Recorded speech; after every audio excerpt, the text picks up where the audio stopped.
What's going on, ladies and gentlemen? I know it's been a little while since I sat in front of you in black and white wearing my pyjamas and talking shit about horror movies, but it's time to go at it one more time and see how this goes. If I'm out of practice or not, we'll see. And today I'm going to be talking about Henry, Portrait of a Serial Killer 2, The Mask of Sanity. So the movie was written and directed by Chuck Perrello. Stars Neil Giuntoli as the title character. So none of the major people from the movie returned for this one. It's one of those sequels that is really a I guess spiritual successor, it would be the word, you know, or I don't necessarily know how you describe it, but it's one of those sequels, one of the ones where, you know, no one came back for it. So essentially this movie is set an indefinite amount of time after the original movie, where Henry is a homeless drifter, as it is implied he has been before. He manages to get a job working for a company who, you know, move portable toilets. You know, they hire out portable toilets and clean them and stuff. A couple who work for the company named Kai and Cricket befriend Henry and discover his predicament and so offer him a place to stay until he can find his feet. Henry becomes good friends with the couple and eventually manages to become friends with their niece Louisa, who's a very shy and retiring type of girl who it turns out is slightly emotionally unstable. He also soon discovers Kai's other line of work as an arsonist for hire. He's the man who sets the fires that burn down buildings for insurance scams. And before too long, Kai is introduced to Henry's world of outrageous and remorseless murder and becomes his new willing accomplice in the place of Otis. I've got to say, my expectations were low coming into this movie. I'm a big Henry, Portrait of a Serial Killer fan. I really love the original movie. I think it's a great, gritty, no holds barred sort of affair that I think every horror fan really needs to see. I think it's an important movie in the extreme. You know, I've spoken about how much I enjoy these sorts of movies in the past. You know, these kind of serial killer, you know, profile pieces.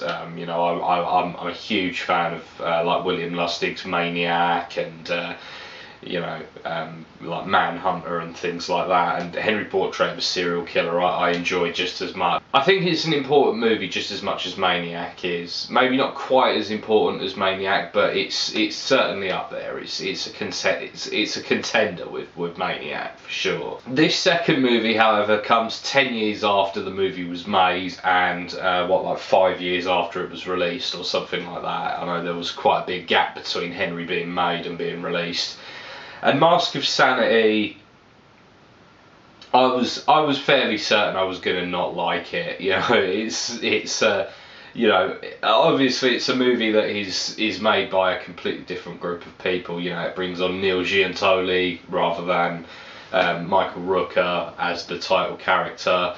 And I was wondering how a different actor could take on that role, and, you know, try and A, do it right, and B, make it their own.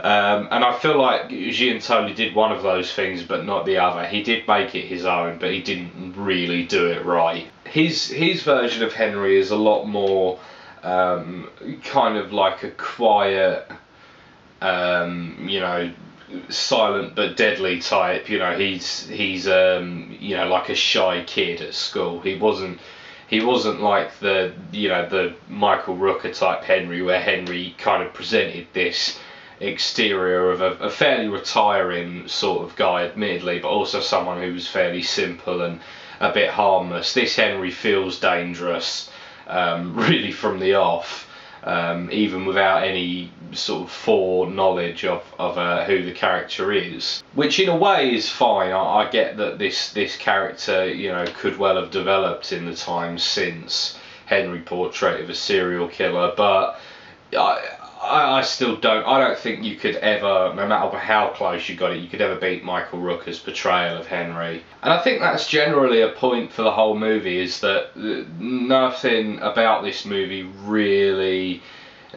feels like it exists on the same plane as Henry Portrait of a Serial Killer. You know, the plot is so far removed. You know, there's only a very cursory reference to Otis and Becky. The only thing that really is echoed in this film from the first movie is Henry's kind of fear of sex, which comes up a couple of times, but isn't a major.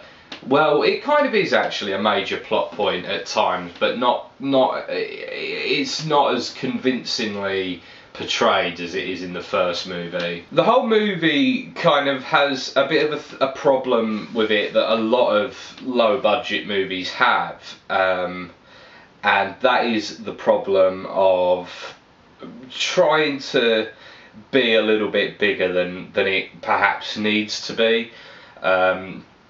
You know, there's a scene in this movie where Kai and Henry go to do one of their insurance jobs. You know, when Henry's roped into, you know, this world of arson for the insurance scams, and there's this one static shot of them on a set somewhere setting up this arson.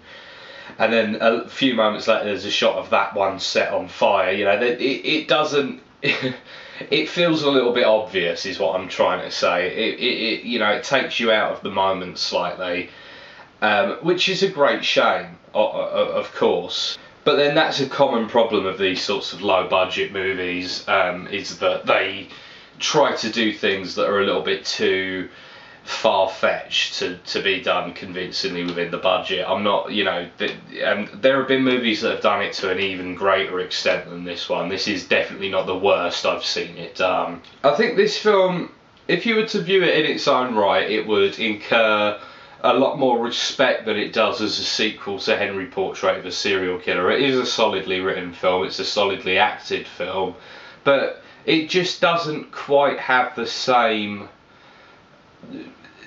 sort of raw energy that Henry Portrait of a Serial Killer has. There are some regards in which it's perhaps a bit better. You know, in places I think the acting is probably a slight touch better. I think that there's a slightly more technical use of camera in this movie, but it just doesn't have that same sort of visceral, disturbing power that the original movie has. And in part I think that's because the movie takes its own track in places rather than picking up on some of the things that made the original movie special. That said, this sequel is nowhere near as bad as I thought it would be going into it. I thought this would be a properly awful excuse for a sequel, and it really wasn't. It was a film that was kind of good in its own way, but just fell slightly behind in others, you know. And a movie like this is always going to suffer, I think, you know, being a sequel to a movie as good as Henry Portrait of a Serial Killer is always going to knock this movie down a few pegs, I think. That said, it was quite an enjoyable movie, and if you're a massive Henry Portrait of a Serial Killer fan, I probably think that you will feel similar to me.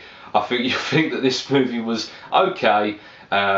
It could have been significantly worse than it was, but in places it feels like a movie that doesn't necessarily tie in properly with the original, whilst at other times feeling a bit like a retread, you know, in terms of the murders and stuff. They do feel a little bit like this movie is going back to the first one in a kind of nudge nudge wink wink sort of a way, a little bit. So overall I think that it'd be fair to give Henry 2 Mask of Sanity a 6 out of 10. I think this movie does a lot of things right, a lot of things that you wouldn't necessarily expect it to do right, but as a sequel it mostly gets it wrong. It's mostly a wrong-footed attempt at a sequel.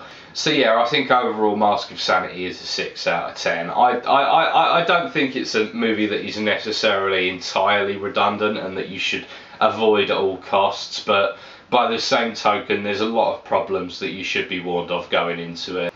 Thank you very much for watching, ladies and gentlemen. My name's Luke Innes. I hope to see you again very soon with another movie review. Please do go into the description box and check out the link to my podcast. It's called Ironcast. It's fantastic. It's all about music. Also, go and check out my wish list. If you want to buy me some shit, there's where you do it. See you soon, ladies and gentlemen.